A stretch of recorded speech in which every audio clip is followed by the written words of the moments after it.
Good morning. Lessons from squeaky brakes this morning. I'll be honest, we've had squeaky brakes for a little bit of time, even though we've taken it for a service and they said it's fine. But then they were squeaking again. And we were a bit like, I'll be honest, I was a bit like, it'll be all right. But then it's hard to ignore it when the squeak gets a bit louder and louder.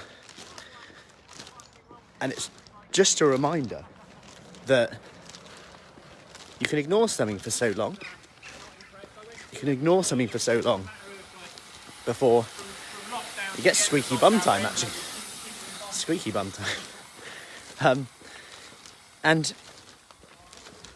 it becomes a question of, hello, good morning. Give me a hello if you're coming in. Hey, Pauline. So I wanted to share this because there's a strategy in terms of consistency and what's the rush and some perspective today. Because if you didn't service your car for 5 years, it probably would wear out pretty quickly. You'd probably roll into problems quite quickly. Yet, when it comes to fat loss, getting fit, we almost ignore the service in this situation. Good morning, Chloe. Good morning, Pauline. We almost ignore the service in this situation. And there's been a recent study which has backed this up, and it also is great because it puts some perspective on stuff and asks the question, what's the rush?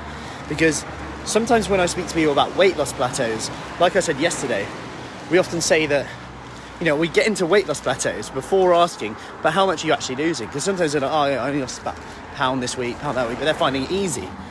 Or they're just finding it comfortable, and that's okay if you want to lose more. Or do you want to rock the boat at the risk of losing a pound and a half too, but then you find it really hard, you're missing out on X, Y, Z. That's a choice that you have to make.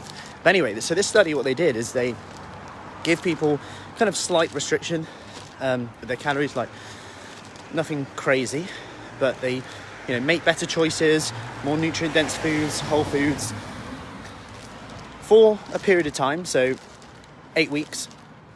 Then what they did is they gave people a little bit of a break within the diet. So they can give people there's been a few studies that have done this now, 2 weeks where people eat slightly more.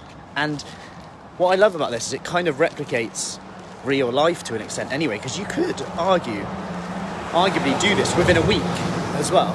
But so what they did is they had like a 2-week break. And what's great about this is they were able to eat a bit more, enjoy a bit more flexibility, not go crazy. It was still like, I'm just going to give myself permission to have more. And it's a bit like some of the studies they've done on the menstrual cycle as well, where weeks 3 and 4, they say to people you can have 200 extra calories because you actually burn more calories in weeks 3 and 4 of a menstrual cycle. So they, if someone's going, I get cravings and I just binge eat because I'm so hungry, okay, have 200 extra calories of chocolate, whatever your favourite thing is. And that seems to have a positive impact on consistency. Now, what they showed is that people who actually had 2 weeks every 8 weeks or so of eating more actually did better over the long term. And my point in this is that when you look at that in the short term, you often think, no, I'm just going to keep going. I'll keep going. And that is fine if you do keep going. And that's the key question here, because it's a bit like the service in the car and the squeaky brakes. There's only so long you can keep going for before maybe that psychosocial benefits of what you're doing outweigh it. So, for example, you're now like, oh yeah, but I just want to go on holiday and enjoy myself.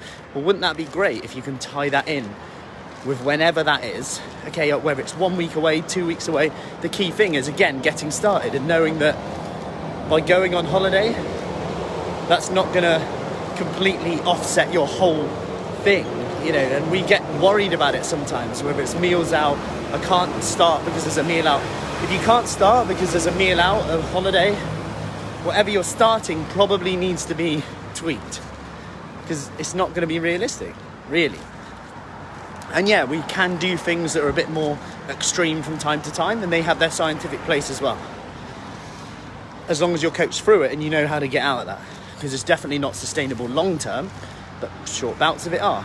And that's what I want to get across here. I'm not favouring either side, because that's a dangerous thing to do, because they each have their place. They're like tools in the toolbox. Anyway, coming up to Specsavers now, which I normally use as my checkpoint to speed up my walk. Hey Debbie. How are we doing? Morning, Teresa. So, I will see you later. Make it a great day. Any questions, let me know, and I'll see you soon. Take care.